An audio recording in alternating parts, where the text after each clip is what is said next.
Asante kwa kunisaidia. Usijali, unastahili mama. Dani aliketi kwenye kiti cha plastiki, macho yake kitazama ukuta wa sebule yake uliokuwa na picha ya harusi aliyotegemea kuifanya na Sheila.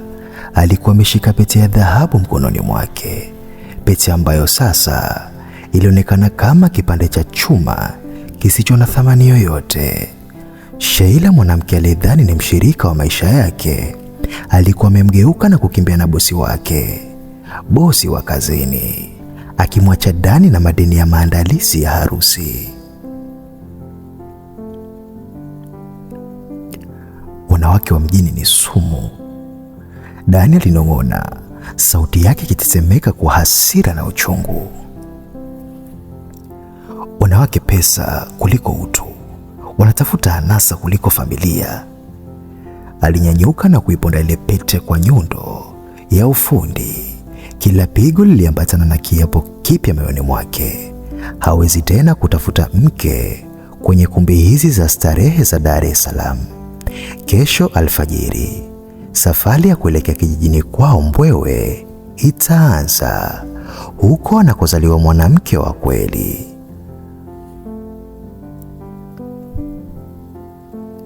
Usiku huo rafiki yake wa karibu, Musa, alimtembelea. Alimkuta Dani akipakia nguo zake kwenye begi kubwa la rambo. Dani, unakimbia mji au unakimbia matatizo yako? Musa aliuliza huku akivuta kiti. Nakwenda kutafuta mke Musa, mke wa kweli, mwanamke anayejua maana ya ndoa na sio fashion. Hapa kila mwanamke ni mwigizaji, Dani alijibu bila kumtazama rafiki yake. Musa alitikisa kichwa kwa masikitiko. Tabia haina kijiji wala mji rafiki yangu. Mwanamke ni binadamu, na binadamu hubadilika kulingana na mazingira. Usiende kijijini ukiwa umefumba macho. Dani alicheka kwa dharau. Aliamini Musa anamtetea Sheila. Alifunga zipu ya begi lake kwa nguvu, ishara ya kufunga ukurasa wa maisha ya mjini.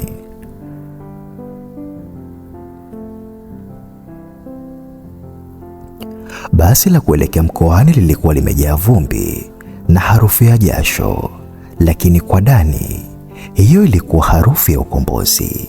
Alitazama nje ya dirisha huku majengo marefu ya Dar es Salaam yakitoweka na kuanza kuonekana kwa mashamba ya mkonge na migomba. Kila kilomita aliyopiga ilimfanya ajihisi anaukaribia utakatifu. Alifikiria kuhusu kijiji chao cha Mbwewe. Alifikiria kuhusu wasichana wanaobeba kuni vichwani mwao, wanaopika kwa mkaa na wanaoamkia wakubwa kwa adabu. Huko ndiko nitakapopata malkia wangu, aliwaza. Moyo wake ulikuwa na makovu ya usaliti. Ulianza kupata nafuu kwa matumaini ya uongo. Alipofika kijijini, vumbi la wekundu lilimkaribisha. Mama yake Bi Maria alimlaki kwa vifijo. Mwanangu Dani, leo mji umekuchosha, umerudi kwa wazee.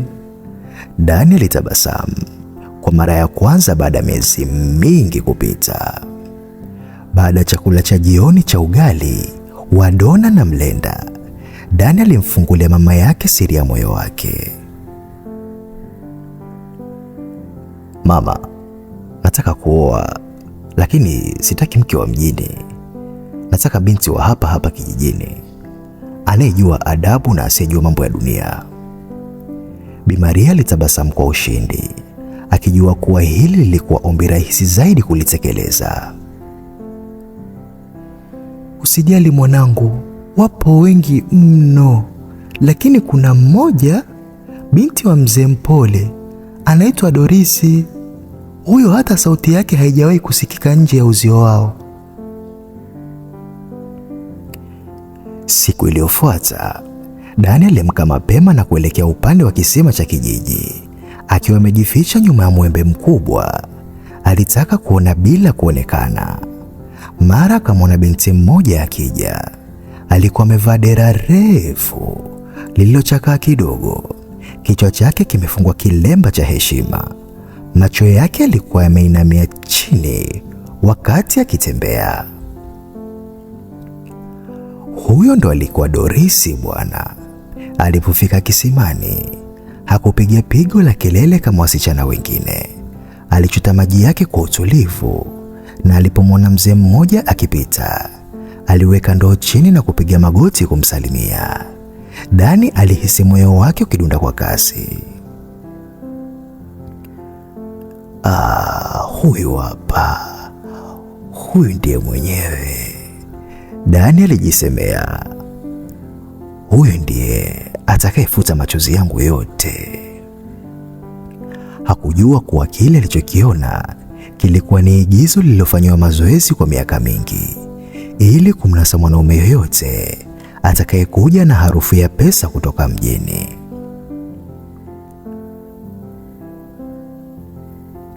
Dani alirudi nyumbani akiwa na tabasamu ambalo mama yake alilitambua haraka. Mama, nimemwona, Dani alisema huku akivuta kiti cha kienyeji kuketi karibu na jiko la mkaa. Alimwelezea Dorisi alivyokuwa kisimani, adabu yake na jinsi alivyopiga magoti kumsalimia yule mzee. Bi Maria alicheka kwa kuridhika, akijua kuwa mtego ulikuwa umeanza kufanya kazi. Dorisi ni binti wa kipekee Dani. Wazazi wake ni walokole na wana msimamo mkali sana, mama yake alimfunda. Dani alihisi hofu kidogo, lakini hofu hiyo ilizidiwa na hamu ya kumiliki hazina hiyo. Hakujua kuwa mama yake naye alikuwa na hamu ya kupata mke kutoka kwenye familia ya mzee Mpole ili kuimarisha hadhi yake kijijini.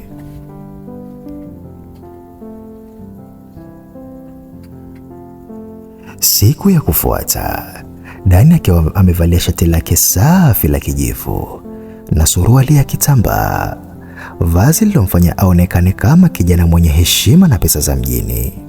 Aliandamana na mjomba wake kuelekea nyumbani kwa mzee Mpole. Barabara ya vumbi ilikuwa ndefu, lakini Dani alihisi kama anatembea juu ya mawingu. Moyo wake ulikuwa unadunda kwa matumaini. Alipofika kwenye nyumba ya udongo iliyopakwa chokaa, alimkuta mzee Mpole ameketi nje akichonga mpini wa jembe. Mapokezi yalikuwa baridi kiasi, jambo lilomfanya Dani aamini kuwa familia hii ni watu makini wasioyumbishwa na mali yoyote. Mwanangu, hapa kijijini tunalea watoto wetu kwa maadili ya kizamani, mzee Mpole alisema baada ya kusikiliza nia ya Dani. Alimtazama Dani kwa macho makali yaliyoficha tamaa ya pesa. Binti yangu Dorisi hajawahi kufika hata mjini wilayani. Hajui maana ya simu za mkononi wala marafiki wa kiume. Ukimchukua, unachukua karatasi nyeupe. Dani alihisi furaha isiyo na kifani. Hicho ndicho alichokuwa nakitafuta, karatasi nyeupe ambayo angeiandika maisha yake mwenyewe.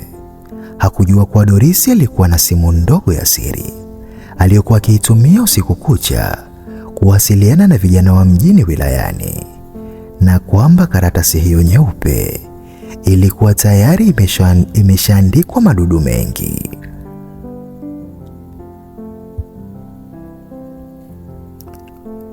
Kwa mara ya kwanza Dorisi aliitwa nje ili kusalimia wageni. Alitoka huku akiwa ameinamisha kichwa, vidole vyake vikichezea pindo la kanga lake. Hakumtazama Dani hata mara moja.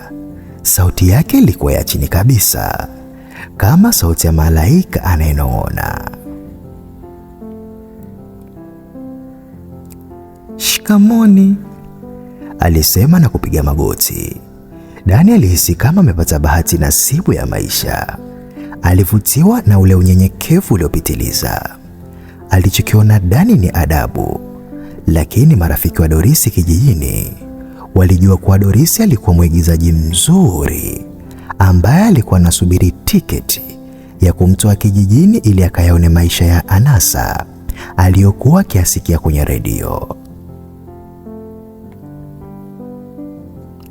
Mchakato wa posa haukuwa mgumu. Dani, kwa hamu ya kutaka kumwahi Dorisi kabla ya vijana wengine wa mjini kuja, alikubali kulipa mahari kubwa kuliko ilivyotarajiwa. Alitoa kiasi cha pesa kilichowashangaza wanakijiji, akiamini kuwa ananunua amani ya moyo wake.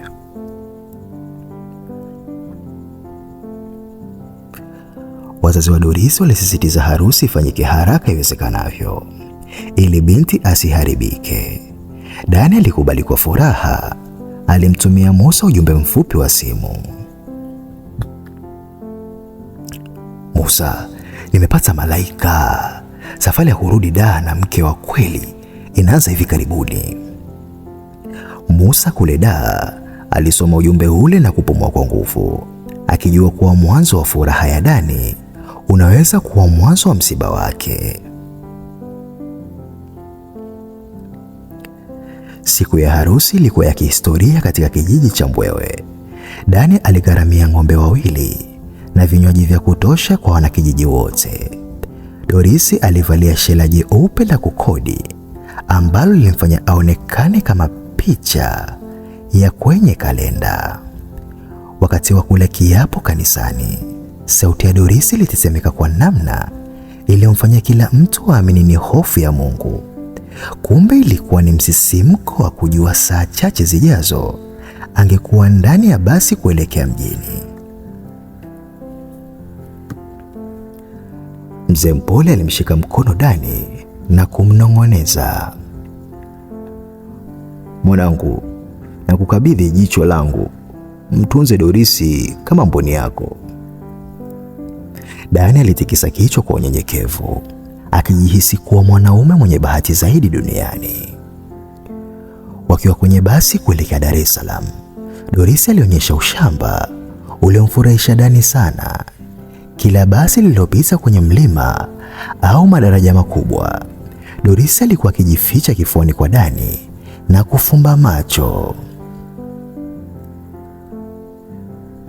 Dani, huku ni wapi? Mbona magari ni mengi hivi? Aliuliza kwa sauti ya kitoto.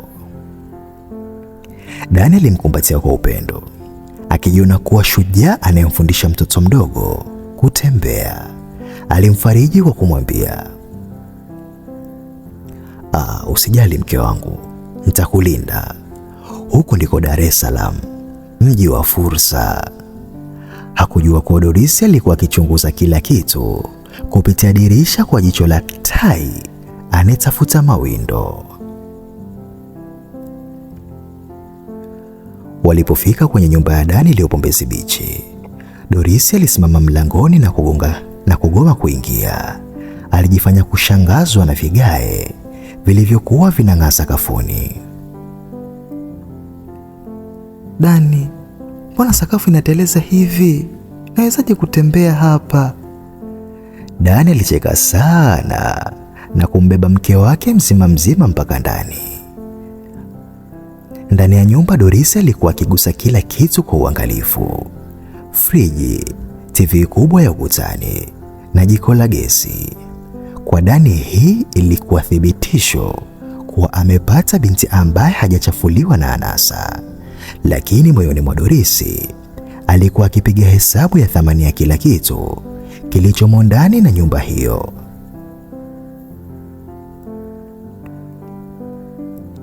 Wiki ya kwanza ilikuwa ya furaha isiyo na mfano. Dorisi alikuwa akiamka saa 11 alfajiri, anafagia uwanja hata kama kuna zege, na kumwandalia Dani maji ya moto ya kuoga. Alikuwa akipika chakula cha kienyeji chenye ladha nzuri na kumsubiri mume wake mlangoni kila anaporudi kazini. Musa alipokuja kuwasalimia, alimkuta Dorisi akiwa amejifunga kanga kiunoni, ameinamisha kichwa kwa adabu. Baada ya kuondoka, Musa alimtumia Dani ujumbe. Dani, mkeo anaonekana ana adabu sana. Mungu amekubariki aise. Lakini kumbuka, maji matulivu ndiyo yanayozamisha. Dani alipuuzia ujumbe huo, akiona Musa bado ana wivu tu. Ili kumfanya mke wake asijihisi mpweke wakati yeye yupo kazini, Dani aliamua kumnunulia Dorisi simu ya kisasa, yaani smartphone. Mke wangu, hii ni kwa ajili ya kulipigia mimi tu na wazazi wako kijijini, Dani alimwelekeza. Dorisi alipokea simu hiyo kwa mikono miwili, akijifanya hajui hata jinsi ya kuwasha. Inawashwa wapi mume wangu? Mimi mambo haya siyajui. Dani alitumia saa 3 kumfundisha jinsi ya kutumia WhatsApp na YouTube. Hakujua kuwa amefungua mlango wa gereza ambao Dorisi alikuwa anausubiri kuutoroka kwa muda mrefu. Mara tu Dani alipoondoka kwenda kazini siku iliyofuata, Dorisi alifungua YouTube na kuanza kutafuta maisha ya klabu Dar es Salaam.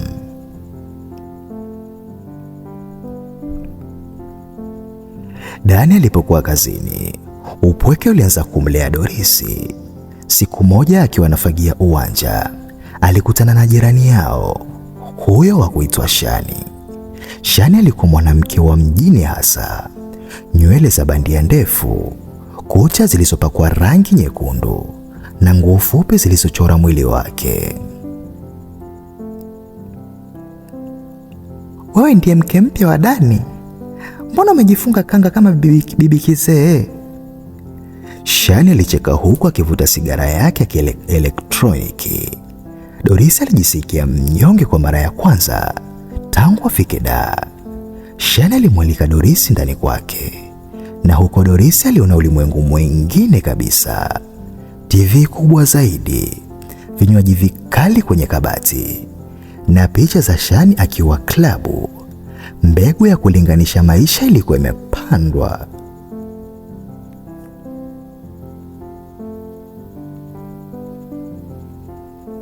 Siku chache baada ya kukutana na Shani, Dorisi alianza kumwomba Dani pesa za matumizi ya ndani. Dani kwa ukarimu wake alikuwa akimpa bila hiana, lakini Dorisi hakununua chakula. Alianza kununua nguo za siri kwa msaada wa Shani. Alinunua nguo za kubana, vigauni vifupi na vipodozi vikali ambavyo alikuwa akivificha chini kabisa ya sanduku lake la nguo alilotoka nalo kijijini. Kila Dani alipoondoka, Dorisi alivaa nguo hizo na kujitazama kwenye kioo, akijifunza kutembea kama wanamitindo wa mjini. Kijiji kimeisha, alinong'ona huku akijipaka rangi ya mdomo iliyokolea. Siku moja Dani alirudi nyumbani mapema bila kutoa taarifa. Alimkuta Dorisi akiwa bafuni akiosha uso kwa haraka, lakini harufu ya perfume kali ilikuwa imetanda chumbani. Mke wangu, harufu gani? Dani aliuliza huku akivuta hewa.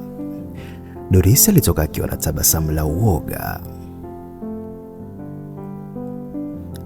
Ni jirani Shani, alinipulizia kidogo nilipoenda kumsalimia. Dani alikunja uso. Sipendi ujirani wa karibu na yule mwanamke. Dorisi, tabia zake si nzuri. Dorisi alitikia kwa kichwa kwa unyenyekevu ule wa zamani, lakini moyoni alihisi hasira. Alianza kuona kuwa Dani ni kizuizi cha uhuru wake. Usiku mmoja Dani alipolala fofofo kutokana na uchovu wa kazi, Dorisi aliamka taratibu. Alichukua simu yake na kuona ujumbe kutoka kwa Shani. Tuko nje, fanya haraka. Dorisi alivaa vazi lake la siri, akapaka makeup gizani na kutoroka kupitia dirisha la jikoni. Alipanda gari la Shani na kupelekwa kwenye klabu moja maarufu ya Masaki. Muziki mzito, taa za rangi na harufu ya pombe vilimlevya Dorisi. Kabla hata hajanywa kitu, alihisi yuko hai kwa mara ya kwanza. Alianza kucheza na wanaume walianza kummezea mate. Alisahau kuwa yeye ni mke wa mtu. Alisahau kiapo chake cha kijiji. Saa 11 alfajiri, Dorisi alirudi nyumbani akiwa na uchovu. Akapanda tena kwa dirisha na kuvua nguo zake za anasa kwa haraka. Alijifunga kanga yake na kulala karibu na Dani. Dakika chache baadaye, kengele ya saa ya Dani ililia. Dani aliamka na kumtazama mke wake. Alionekana kulala usingizi mzito. Mke wangu ana bidii, hata kengele haijamwamsha bado. Dani aliwaza kwa upendo na kumfunika vizuri blanketi. Hakujua kuwa malaika wake alikuwa ananuka harufu ya sigara na pombe ambayo alikuwa ameifunika kwa perfume ya bei rahisi. Mtego wa Dar es Salaam ulikuwa umeshammeza Dorisi mzima mzima.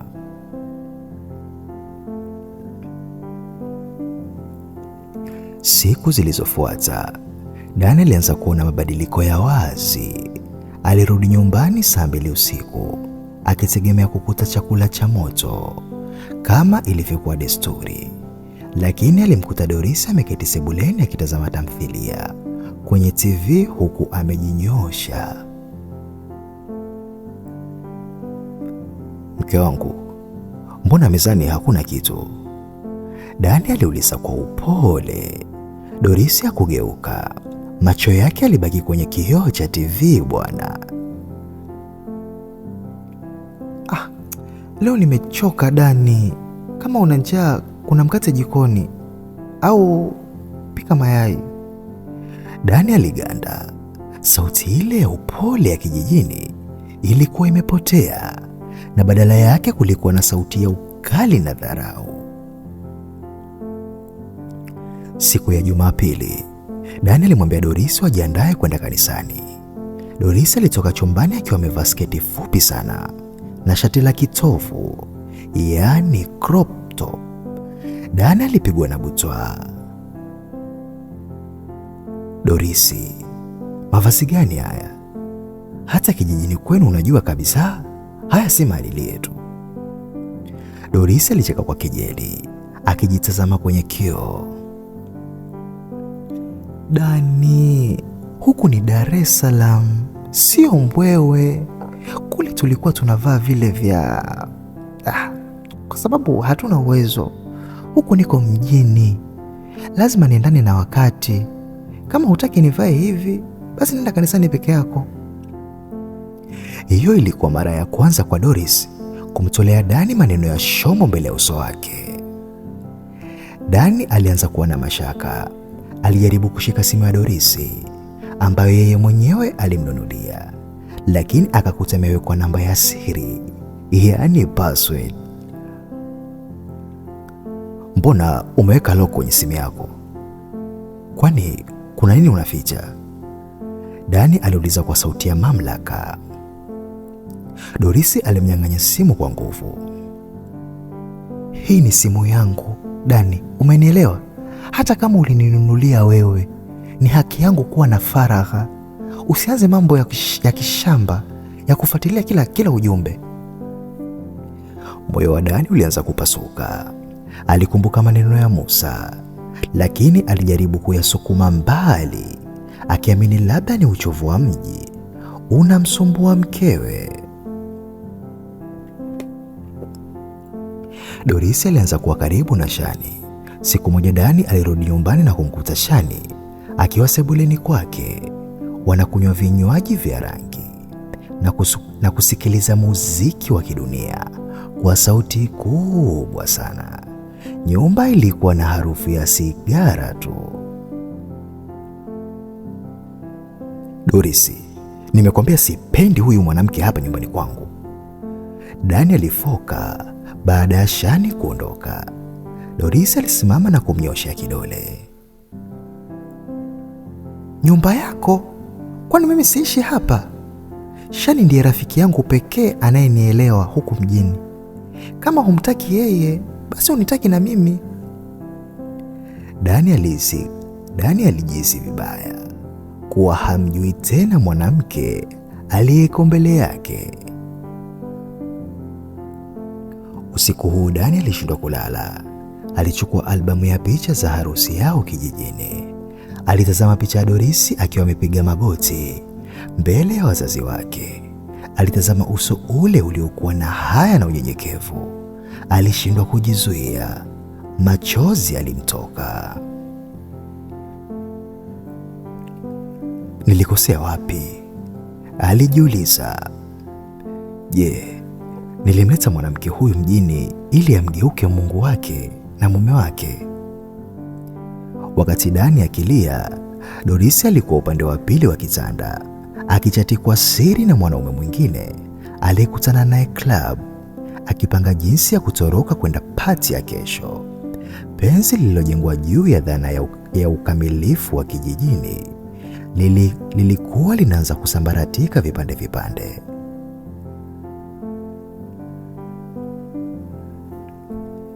Dani aliamua kufanya kitu ambacho hakuwahi kudhani angekifanya: kuigiza amelala. Saa 8 za usiku alimsikia Dorisi akinyanyuka taratibu kitandani. Alimsikia akifungua kabati na kuvaa nguo kwa sauti ya chini sana. Kisha akajipuliza pafyumu kali iliyojaza chumba chote. Dani alibaki amefumba macho, moyo ukimdunda kama ngoma, tena ngoma ya dharura. Dorisi alifungua dirisha la sebule na kuruka nje kwa wepesi usio kawaida kwa binti wa kijijini. Dani alinyanyuka na kuchungulia kupitia pazia. Aliona gari jeusi likimsubiri kwa nje ya geti.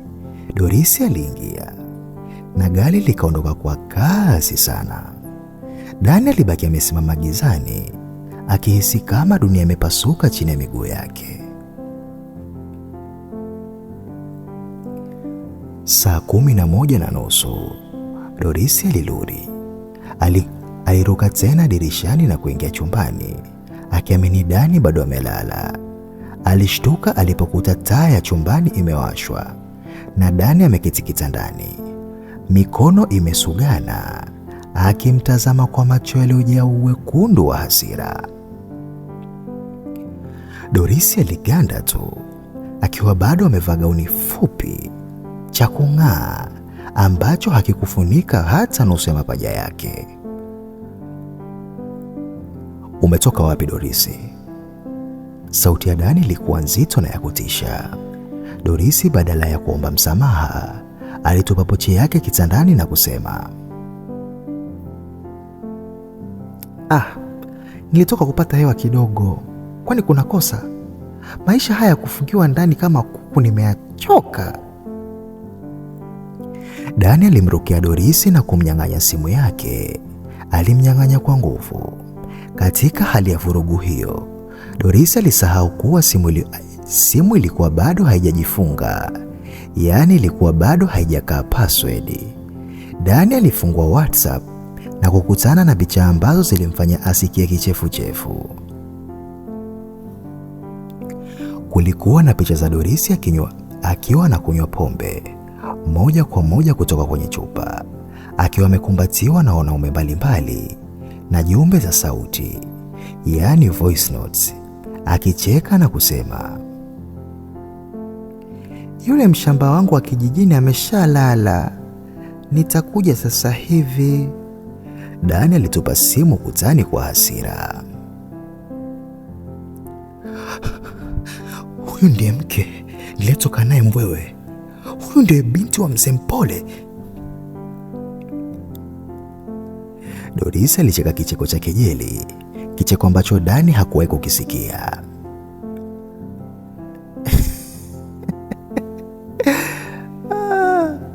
Dani, amka. Hakuna mwanamke mpole duniani. Kuna mwanamke tu ambaye hajapata fursa. Kijijini nilikuwa nacheza vile kwa sababu sikuwa na namna. Nilijua tu mshamba mmoja kama wewe atakuja kunichukua na kunileta mjini. Alisogea karibu na Dani na kumnong'oneza alisogea karibu na Dani na kumnong'oneza. Ulinileta hapa ili nikufulie na kukupikia, lakini mimi nimeumbwa kwa ajili ya maisha makubwa. Kama huwezi kunipa starehe ninazozitaka, basi nitazifata mwenyewe. Dani alihisi kupooza. Kila neno lilikuwa kama msumari unaopigiliwa kwenye moyo wake. Siku 2 baada ya ugomvi huo, Dani alirudi nyumbani akitoka kazini akiwa na nia ya kumwambia Dorisi wafunge safari warudi kijijini kwa ajili ya suluhu. Alipofungua geti, alikuta milango iko wazi. Alipoingia ndani, alipigwa na bumbuazi zaidi. Dorisi hakuwepo. Si yeye tu, bali TV, friji, vyombo vya thamani na nguo zote za Dani zilikuwa zimebebwa. Kabati lilikuwa wazi na juu ya meza kulikuwa na karatasi iliyoandikwa kwa herufi kubwa: usinitafute, Dar es Salaam ni kubwa na mimi ndio kwanza naanza. Dani alianguka chini katikati ya sebule iliyokuwa tupu, akilia kwa sauti ya kukata tamaa. Alikuwa amepoteza mali, lakini zaidi alikuwa amepoteza utu wake.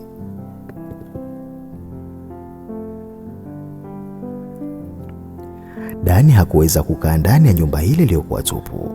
Kila kona ilimkumbusha usaliti wa Dorisi. Alikopa pesa kwa rafiki yake Musa na kukata tiketi ya basi kurudi kijijini Mbwewe. Safari hii ilikuwa tofauti na ile ya kwanza. Hakuwa na furaha, hakuwa na matumaini, alikuwa na ghadhabu na moyo uliopondeka. Aliposhuka kijijini hakupokelewa na vifijo. Wanakijiji walimtazama kwa mashaka. Habari zilikuwa zimeshafika kabla yake. Dorisi alikuwa ameshapiga simu kwa siri na kutoa taarifa za uongo. Dani alitembea kwa unyonge kuelekea nyumbani kwa wazazi wake, akiamini kuwa hapo ndipo angepata faraja. Alipofika nyumbani, mama yake Bi Maria hakumkumbatia. Alikuwa amekaa kwenye kiti cha mti, uso wake ukiwa na huzuni na hasira. Dani, mtoto wangu, umefanya nini? Aliuliza kwa sauti ya lawama. Dani alijaribu kujielezea. Mama, Dorisi amekimbia. Ameiba kila kitu. Amekuwa mlevi na malaya kule mjini. Lakini mama yake alimkatisha. Acha uongo Dani. Wazazi wa Dorisi wamekuja hapa asubuhi. Wamesema ulikuwa unampiga kila siku. Ulikuwa humpi chakula na ulimfungia ndani kama mfungwa. Wanasema binti yao amekimbia kuokoa maisha yake kwa sababu unataka kumuua. Dani kwa uchungu aliamua kwenda moja kwa moja kwa wakwe zake ili kusafisha jina lake. Alimkuta mzee Mpole akiwa na vijana wa kiume wa ukoo wake, wote wakiwa na nyuso za shari. Kabla Dani hajasema neno, mzee Mpole alisimama na kumnyosha kidole. Wewe kijana, tulikuamini. Tulikupa binti yetu akiwa safi kama theluji. Leo unakuja hapa na hadithi za kashfa. Dani alijitetea kwa kuonyesha picha chache alizozisevu kwenye simu yake kabla Dorisi hajaivunja, lakini mzee Mpole aligoma hata kuzitazama. Hizo ni picha za kutengeneza. Mwanangu Dorisi hawezi kufanya hivyo. Umemtesa mpaka mtoto amepotea, na sasa unataka kutuchafua kijiji kizima. Kikao cha dharura cha kifamilia kilifanyika chini ya mti wa mwembe. Pande zote mbili zilikaa. Badala ya Dani kupewa pole kwa kuibiwa mali zake, alipewa hukumu. Baba yake Dani, ambaye alikuwa mkimya muda wote, alisimama na kusema, Dani, sheria ya kijiji hiki ni moja. Mke ni wako, ulimchukua mzima. Kama amekimbia kwa sababu ya ukatili wako, kama wanavyosema wakwe zetu, basi ni wajibu wako kumtafuta. Usirudi hapa kijijini wala usitutafute mpaka huo umemshika Dorisi mkononi na kumrudisha nyumbani. Mpaka hapo wewe ni mhalifu mbele ya macho yetu. Daniel alitazama huku na kule. Hakuona uso kumwonea huruma. Hata wazazi wake walimgeuka kwa kuogopa aibu ya kijiji. Daniel alifukuzwa kijijini kama mbwa mwizi. Alitembea kuelekea barabara kuu huku mvua ndogo ikianza kunyesha, ikichanganyika na machozi yake. Alihisi upweke uliopitiliza. Mji umemshinda na kijiji kimemkataa. Alipanda basi la kurudi Dar es Salaam akiwa na azma moja tu, kumtafuta Doris. Si kwa sababu ya mapenzi tena, bali kwa sababu Doris alikuwa amebeba hati ya uhuru wa Dani. Bila Doris, Dani alikuwa mnyanyasaji machoni pa jamii. Alirudi mjini akiwa hana kitu. Akaanza kuishi kwenye chumba kidogo tena cha kupanga huko Manzese, akifanya kazi za sulubu huko usiku, akizunguka kwa mabaa na klabu, akitafuta uso wa mwanamke aliyemharibia maisha yake. Dani alijikuta akiishi maisha ambayo hakuwahi kuyadhani. Kile chumba chake cha Manzese kilikuwa na harufu ya unyevunyevu, na godoro lake lilikuwa la sponji jembamba lililowekwa sakafuni. Ili apate pesa ya kula na ya kuzunguka usiku kumtafuta Doris, Dani alianza kufanya kazi ya kubeba mizigo sokoni na wakati mwingine kusaidia mafundi ujenzi, yaani kibarua.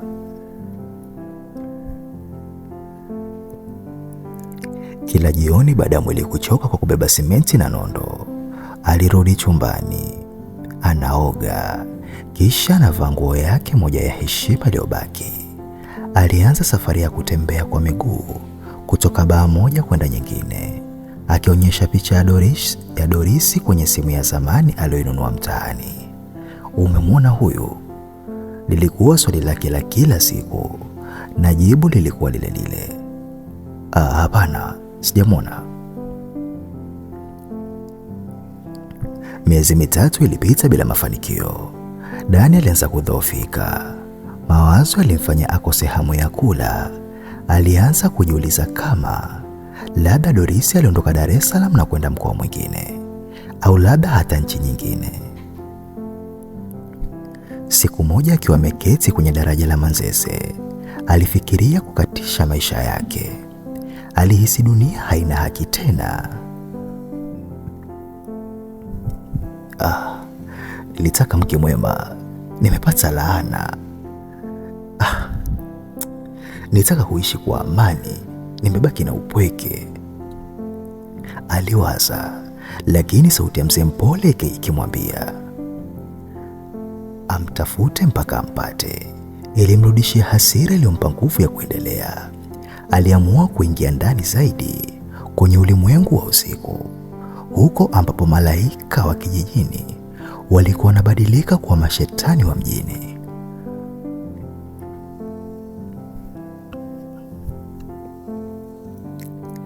Siku ya Ijumaa, Dani alikutana na kijana mmoja anaitwa Chidi, ambaye alikuwa mpambe wa watu wenye pesa, yaani promoter, lakini wengine wanamuita chawa bwana. Chidi alimwambia Dani, kaka, kama unamtafuta mwanamke mrembo na ana asili ya kijijini lakini amechangamka, nenda klabu ya The Velvet kule Masaki. Kuna watoto wapya wametoka mikoani, wanajifanya hawajui mjini, lakini wanajiuza kwa bei mbaya ise. Dani alihisi moyo wake ukishtuka. Kuna kitu kilimwambia kuwa safari yake ya mateso inakaribia ukingoni. Alitumia pesa yake yote ya chakula ya wiki hiyo kununua kiingilio cha klabu hiyo ya kifahari. Alipofika mlangoni, walinzi walimtazama kwa dharau kwa sababu ya muonekano wake uliochoka, lakini alifanikiwa kuingia ndani.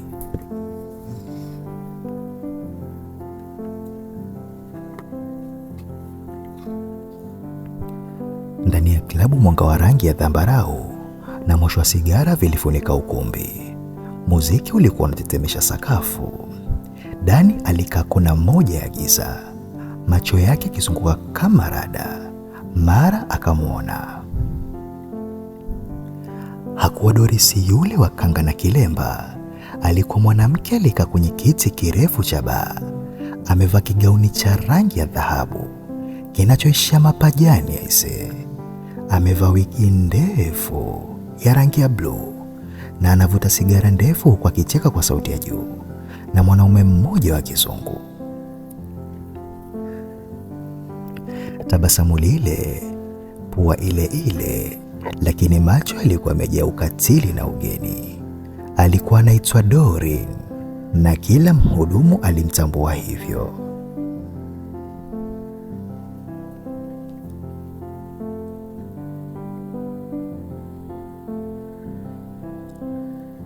Dani alinyanyuka, miguu yake ikitetemeka, akasogea mpaka mbele ya Dorisi. Alishindwa kusema neno kwa sekunde kadhaa.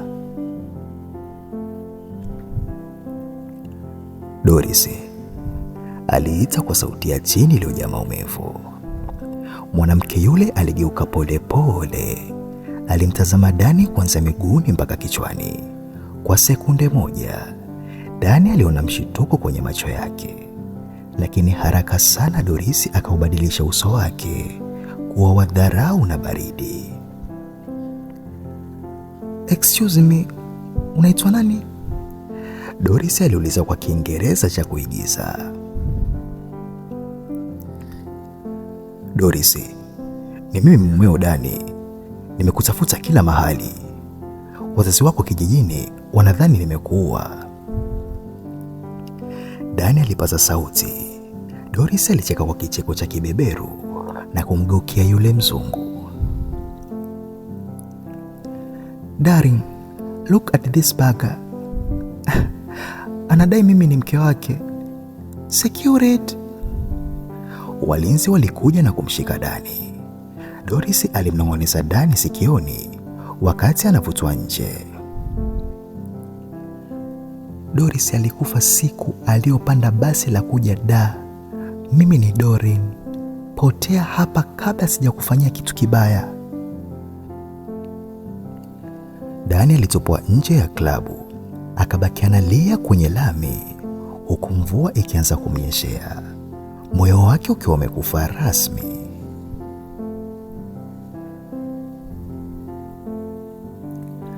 Baada ya kumfukuza Dani klabuni hapo, Dorisi ambaye sasa alijulikana kama Dorin alijihisi mshindi. Aliamini amekata kamba ya mwisho iliyokuwa ikimfunga na maisha ya kishamba yale ya kijijini. Alizidisha kasi ya maisha yake. Kila usiku alikuwa akionekana na wanaume tofauti, akionja kila aina ya kilevi, kuanzia vinywaji vikali vya bei mbaya mpaka mchanganyiko wa ajabu wa madawa.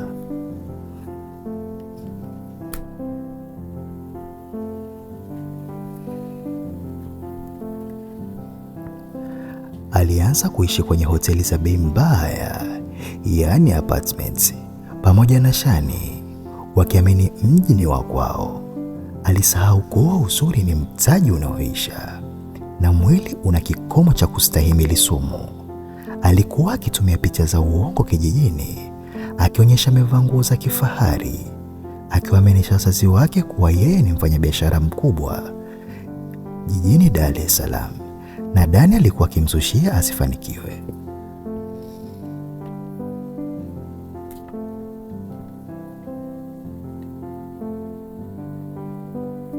Miezi michache baadaye, mwili wa Dorisi uliacha kuitikia amri ya akili.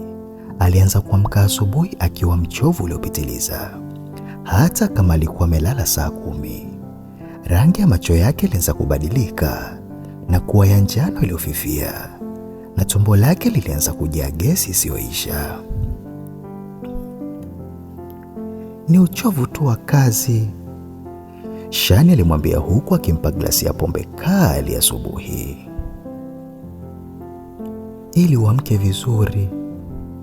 Dorisi aliamini ushauri ule. alianza kutumia dawa za kutuliza maumivu, pain killers, kama njugu, ili aweze kwenda klabu usiku. Hakujua kuwa ini lake lilikuwa linapiga kelele ya kuomba msaada chini ya mzigo wa kemikali na pombe. Ule uzuri uliokuwa unamfanya Doris apate wanaume wenye pesa ulianza kufifia taratibu. Uso wake ulianza kutoa vipele visivyoisha na mwili wake ulianza kukauka, huku tumbo likiongezeka. Wanaume wenye hadhi walianza kumkwepa. Alianza kushuka daraja kutoka klabu za Masaki mpaka baa za mitaani za Uswahilini. Yaani huku nako kunaitwa kufilisika. Pesa zikaanza kupungua. Shani ambaye alikuwa rafiki yake wa chanda na pete alianza kumwonyesha tabia ya baridi. Doris, huwezi kuendelea kukaa hapa kama uchangii kodi. Na huyu mteja anayekuja anataka mwanamke fresh. Wewe unaonekana kama mgonjwa.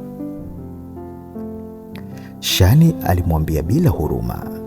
Doris aligundua kuwa rafiki wa mjini umejengwa juu ya faida, si undugu. Usiku mmoja katikati ya kumbi ya starehe, Doris alianguka ghafla. Damu ilimtoka puani na mdomoni.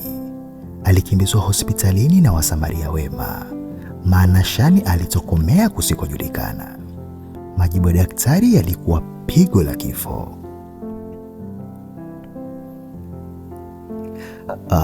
Ini lako limeharibika vibaya sana na figo zote mbili zimeacha kufanya kazi, daktari alimwambia kwa masikitiko. Umetumia vilevi vikali na kemikali kwa muda mrefu bila matibabu. Doris alihitaji mamilioni ya pesa kwa ajili ya kusafisha damu na upasuaji wake. Alikuwa peke yake kwenye kitanda cha hospitali ya umma, hana hata senti moja, na mwili wake ukianza kutoa harufu ya kifo. Akiwa amelala pale wodini, Doris alizikumbuka zile siku chache za kijijini. Alikumbuka jinsi Dani alivyokuwa akimjali. Alikumbuka jinsi Dani alivyokuwa akimletea maji ya kunawa baada ya kula. Alianza kulia kwa sauti ya kukata tamaa. Alijaribu kuwapigia simu wazazi wake kijijini, lakini walipopokea na kusikia hali yake, walianza kumlaumu. Ulituambia una biashara, pesa ziko wapi? Sisi hatuna pesa ya kukuleta hapa kijijini. Doris aligundua kuwa hana mtu duniani. Katika dakika za mwisho za matumaini, alimwomba muuguzi mmoja amtafutie namba ya Dani. Mtafute mwanaume anaitwa Dani, mwambie mke wake anakufa, alimweleza. Moyo wake uliokuwa umejaa kiburi sasa ulikuwa umevunjika, akisubiri kuona kama Dani, yule mwanaume alimfanyia ukatili wa roho, atakuwa na moyo wa kumsamehe.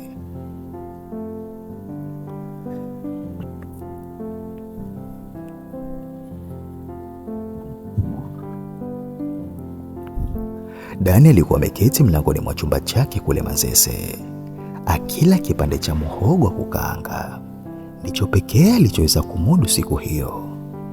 Ghafla simu yake iliita. Ilikuwa ni namba ngeni. Halo, huyu ni Dani. Kuna mwanamke hapa Muhimbili anaitwa Doris. Hali yake ni mbaya sana. Anasema wewe ndiye mume wake. Sauti ya muuguzi ilisikika upande wa pili. Dani alihisi kama amepigwa na radi. Hasira ilipanda kooni. Akakumbuka jinsi alivyodhalilika klabuni. Sina mke mimi. Mke wangu alishakufa siku alipokataa kunijua. Dani alifoka na kukata simu. Lakini baada ya dakika 5 alianza kutetemeka. Ubinadamu na ule upendo wa dhati aliotoka nao kijijini vilianza kumsuta. Dani alivaa shati lake lililofifia na kuanza safari ya kuelekea Muhimbili. Moyo wake ulikuwa uwanja wa vita. Upande mmoja ulitaka kumwacha Dori apate malipo ya usaliti wake, lakini upande mwingine ulikuwa unamwonea huruma binti yule aliyewahi kuwa ndoto yake. Alipofika wodini, harufu ya madawa na sauti za mashine zilimlaza roho. Alimwona muuguzi alimpigia simu akimwongoza kuelekea kitanda cha mwisho pembeni ya dirisha. Kuwa tayari kijana, muuguzi alinong'ona. Hali yake si nzuri, anakusubiri wewe tu ili aweze kupumzika. Dani alisimama mbele ya kitanda kile. Alipigwa na butwa. Mwanamke aliyekuwa amelala pale hakuwa yule Doreen wa klabu aliyekuwa anang'aa, wala hakuwa yule Dorisi wa kijijini aliyekuwa na afya. Alikuwa ni mifupa mitupu iliyofunikwa na ngozi iliyokunjamana na kuwa ya njano isiyo na mfano. Macho yake yalikuwa mengia ndani na pumzi zake zilikuwa na shida. Dorisi alifungua macho yake kwa shida alipomwona Dani. Tone la chozi lilimtoka upande wa jicho la kushoto. Dani, alitamka kwa sauti ya kukwaruza kama mtu aliyekuwa na mchanga kooni. Dani alishindwa kujizuia aise. Alishika mkono wa Dorisi uliokuwa na baridi kama barafu. Hasira zote ziliyeyuka na kubaki huzuni tu. Dani, nisamehe, Dorisi alinong'ona akijitahidi kushika mkono wa mumewe. Mji ni mtego. Nilidhani ni paradiso, kumbe ni jehanamu. Nilikudharau, nilikuibia, nilikutukana, nilikukana, lakini mwisho wangu umekuwa huu. Alikohoa kwa nguvu, damu ikitoka pembeni ya mdomo wake. Dani alilia kwa sauti. Dorisi, kwa nini ulifanya hivi? Dorisi alitikisa kichwa polepole. Kiburi na tamaa. Waambie kijijini, waambie wasichana wenzangu, Dar es Salaam haina rafiki kwa binti asiyejitambua. Dani, nenda kijijini, safisha jina lako. Mimi ndiye niliyekuwa na makosa. Alivuta pumzi ndefu moja, akamtazama Dani kwa macho yaliyojaa amani ya mwisho, kisha akanyauka kama ua lilokosa maji. Dorisi akakata roho mkononi mwa mwanaume aliyemfanyia ukatili wa moyo, lakini akamsamehe kwa upendo.